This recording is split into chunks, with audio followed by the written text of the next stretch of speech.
All Ilia's ever done is talk shit about me, saying I'm shit, saying I don't deserve to fight him. And after his last fight, I get in the cage and he pushes me. I think it's happening. And now all's I'm hearing is he's stalling. He's not saying yet to the fight, he's stalling. If I'm that shit, lad, I just want to take an easy fight and beat me down. Step up. As Tyson said, sign the contract, big boy. Paddy Pimblett did come in the cage tonight. Is that the fight that you want more than anything else? Yes. Yes, that's the fight that I want. Because with Charles, I had a little bit difficult situation because I really like the guy, you know. He's a really great human being. You can hate him.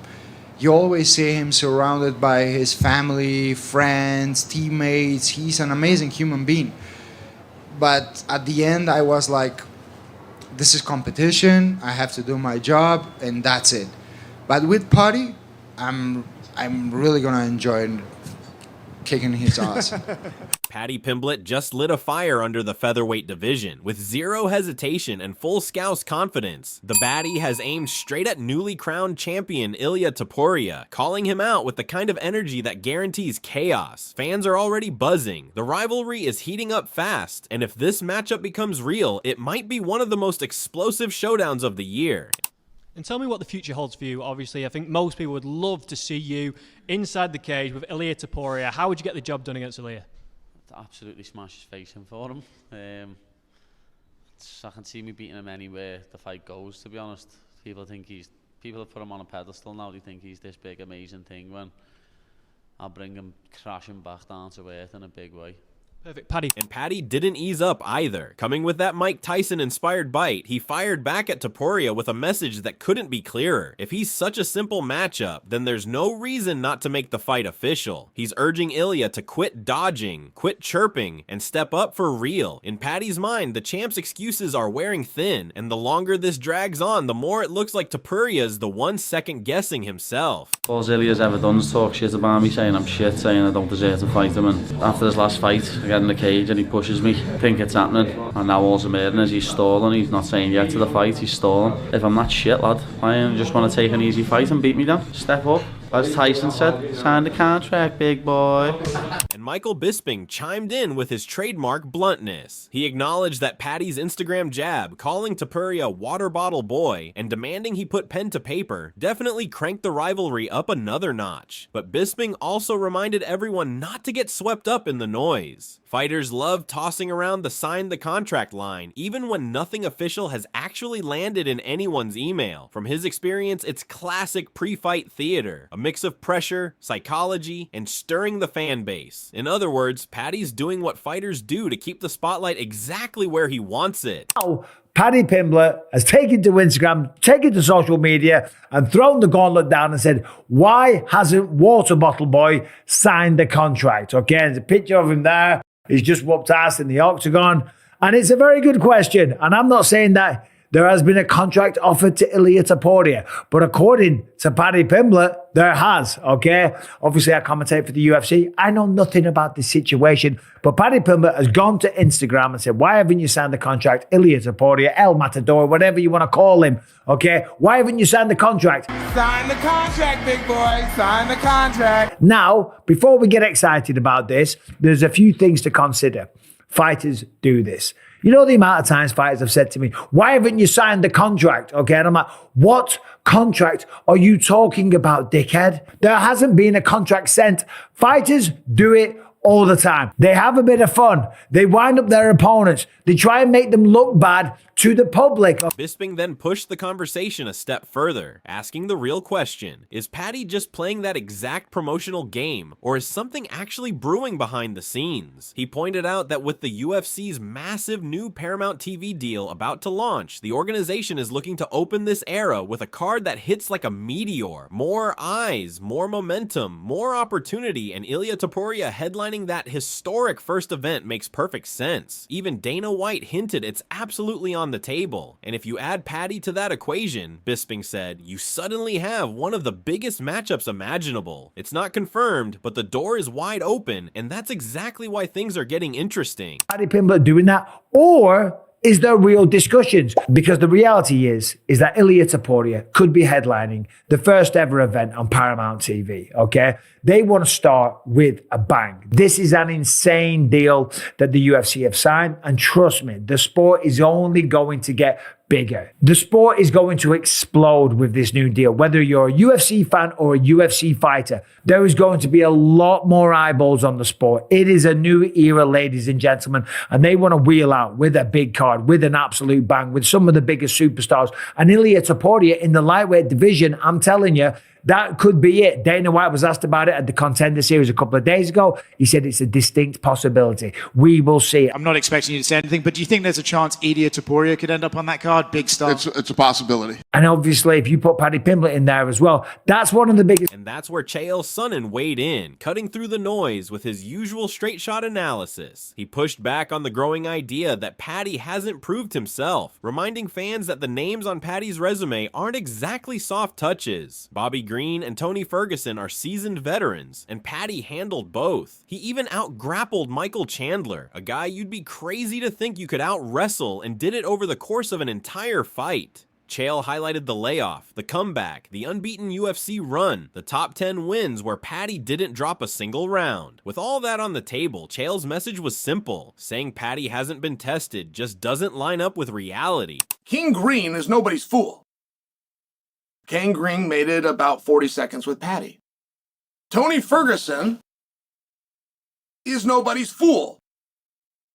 But he wasn't on the upside. It's a hard walk. It's hard to overcome. Paddy got through him. Do we not give Paddy credit for that?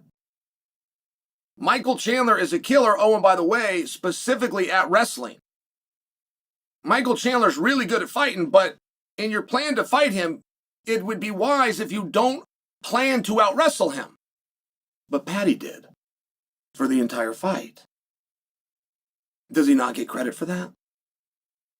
Paddy is in the UFC, and he's never lost in the UFC. He is completely undefeated, and he has dealt with adversity. He even had to take 11 months off due to an injury. He had to come back from that, and he did successfully, looking better on the return than when he left. Does he not get credit for that? And the idea that Paddy hasn't been tested, wow. I mean, 6 fights in the UFC. That's a lot of fights to win. 4 years under the banner of Ultimate Fighting Championship, and they haven't found anybody to beat him yet. 2 guys ranked in the top 10 consensus-wise, neither of which combined won a round against Paddy the Baddy. Is it accurate to say that he hasn't been tested? Chael went further, highlighting a point most fans miss. Hardly anyone has ever stepped up to call out Paddy. The one exception, Ilia Topuria, and even then, it happened when Paddy was already the bigger name, on the main card, while Ilia was still on the prelims and in a different weight class. Chael stressed that every other fight Paddy's had wasn't someone chasing him, it was just assignments from the UFC. That distinction matters because it shows that Paddy isn't dodging anyone. It's others who aren't rushing to face him. According to Chael, that alone speaks volumes about Paddy's standing in the sport. I'll give you an interesting statistic. Do you know that nobody's ever called out Paddy the Baddy? The only person to ever call out Paddy the Baddy, and you can use Google as your reference for this, is Ilia Topuria. And Ilia did it when he was not a bigger star than Paddy. Ilia did it when Paddy was a main card fighter and Ilia himself was on the prelim that same night. And Ilia did it when they could never make the match because one, Paddy was 155 pounds and Ilia himself was 145 pounds. But that is the only person to ever call out Paddy the Baddy. Every other fight you've seen matched up with Paddy is somebody that got a phone call and said, this is the job we got for you. And they said, okay. But that's very different. That's very different. I mean, then MMA Guru weighed in on the first Paramount card, speculating that Ilia versus Paddy could be the marquee matchup. He noted that fights like Gamrot or Fizz might be too risky for Paddy right now, so the UFC could be holding him back until the timing's perfect. He also compared the situation to Ali Abdelaziz's past strategies, suggesting that sometimes fighters or their camps push the title or bust angle to maneuver for bigger opportunities. In other words, the chessboard behind the scenes could be just as strategic dramatic as the fights themselves. What's looking like the first Paramount card? I reckon they'll do Ilia versus Paddy because Oliveira Holloway kind of leaves Paddy Pimblett out, and right now I don't think they want Paddy Pimblett to be fighting a Gamrot or a Fiziev where he could lose. Do you think Justin stands on business when he's saying that he's going to dip if he doesn't get the title shot? I think Ali Abdelaziz said that he'll retire if not for a title shot. This is the Ali Abdelaziz strategy. And Paddy fired more rounds with that raw, in-your-face confidence he's known for, saying people underestimate him because of size gaps. But weight makes a huge difference in fights. He insisted that the height and reach gap would matter, and that he wouldn't just survive, but he'd finish Ilia, bossing him around the cage and proving the doubters wrong. Paddy made it clear he's not worried about the noise. He's ready to shock folks and turn those steamroll predictions on their head.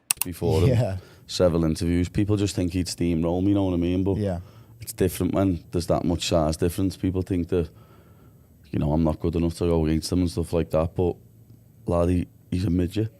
So I said to them, I will finish you, little boy. You know what I mean? Because he's like that much shorter than me. I'm so much wider than him. Like, and that plays a part. That's why people cut weights. That's why you get to a certain weight division. Because, like, I love Kevin Holland and I want him to keep fighting at welterweight. But when he fights at middleweight, he gets ragdolled. You know what I mean? He said it himself after the Kamzat fight, I need to stop fighting at middleweight. That 10, 15 pounds makes a big difference. And as I said, I'd just kick up Topuria around the cage. I can't wait to shock a lot of people. Paddy doubled down, saying he's all in for the matchup whenever the UFC wants it, whether that's before year's end or sometime next year, but he made it clear it's not solely his call. Dana and the matchmakers hold the keys. He argued it's the only real fight to make, painting it as one of those rare grudge matches that actually burns, not the polite handshake stuff you usually see. Paddy didn't hide how personal it is. He wants a war, not a quick finish, but a long, punishing fight that leaves a mark, the kind of rivalry people remember. As I say, I'm game to fight him then, I'm game to fight him before the end of the year, I'm game to fight him next year, but we'll see what happens. We don't know what the UFC is going to do, because it's not my decision ultimately. It's not his decision, it's Dana Hunter and Sean's decision, but I think it's the only fight to make. You know what I mean? We haven't seen two people genuinely dislike each other since Conor Khabib. You know what I mean? Like, everyone's always dead cordial and all right, where I hate him. I absolutely hate him. Like, I want to inflict pain on his life. You know what I mean? I'd like that fight to go 4 minutes, 50 seconds into the 5th round, and I've landed 907 elbows and I've disfigured his face. You know what I mean? I don't want a quick knockout. I want to put him through pain. We've only looked at the recent call-out, though, but this hatred was cooking way before, and Ilia Topuria addressed the tension with Paddy, explaining the source of the beef. He revealed that Paddy made a comment about Georgia that crossed a line, joking about a serious conflict in Ilia's homeland. Ilia stressed that while sports are sports and respect among athletes is key, there are certain topics you simply can't make light of. Having lived through the 2008 war himself, he made it clear that some lines aren't for jokes, no matter the rivalry. Tell us your side of the story. Why did that happen yesterday at the hotel? So it didn't happen because he told me something yesterday. It comes from a long time ago, once in Twitter, and he posted like, now I understand why Russia destroyed Georgia, because you are dumps. And it makes my blood boil, you know. When I saw, I was like surprised. I didn't believe when I saw that tweet, because in 2008, I was living in Georgia when that war happened, and it was a very difficult time for me, for my family, for all my friends, for my country. You know, a lot of innocent people, kids were dying in that war, and see how someone is joking about that, it makes my blood boil. And he is talking about this altercation that happened between the two after what Paddy had said to Ilia, and then the beef kept getting bigger and bigger.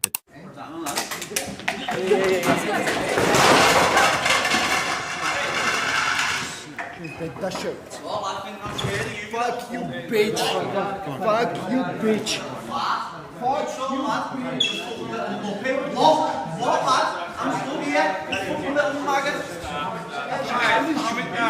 Tension carried over, and the two didn't hold back when they crossed paths. Paddy joked that he hadn't even seen Ilia all week, recalling a moment when a hand sanitizer bottle somehow bounced off him. Ilia shot back with his own quick retort, turning Paddy's jab into fodder for a counter. It was a typical back and forth, part playful, part pointed, showing that while the rivalry has roots in serious issues, the heat between them is very real. Has it been difficult being around Paddy backstage? I haven't seen him, lad. I haven't seen him all week. When I saw him last time, he got a hand sanitizer bottle bounced off his foot. I don't understand you anything. Back in the flouty mouthy, clouty, like what? Hand sanitizer, boy!